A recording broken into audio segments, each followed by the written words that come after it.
Justification is the act of God by which He declares us to be just or righteous or perfect, because by faith alone we have been united to Jesus Christ, who is perfect, who is just, who is righteous. So justification is a legal standing before God owing to a spiritual union with Jesus, which is owing to faith alone. You don't work yourself into or perform your way into this standing with God. He declares you to be perfect because of your union with Christ, and that happens by faith alone.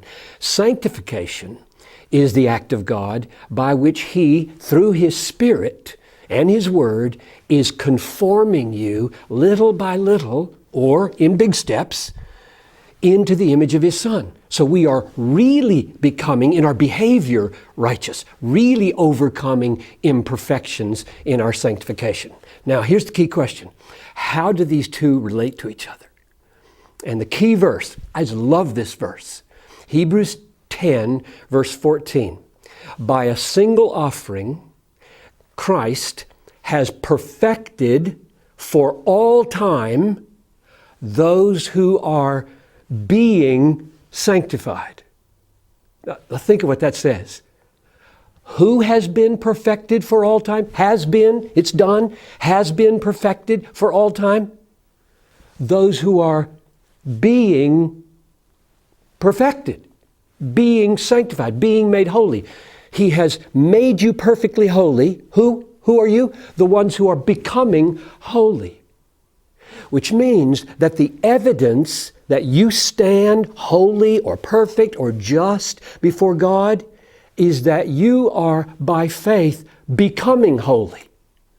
It sounds kind of paradoxical, I know, but it's the key to the Christian life. Or another way to say it would be this: the power by which you daily strive to overcome the imperfections in your life is the confidence that you're already perfect. If you get these switched around, if you think, okay, God demands perfection, I've got to become in my behavior perfect, and then God will look at me and say, He's doing pretty good, we'll let Him be perfect, or count Him to be perfect. It's just the opposite. Because of Christ, we believe in Him and what He did on the cross and His perfect life. We believe in Him, and by that faith, God unites us to Christ.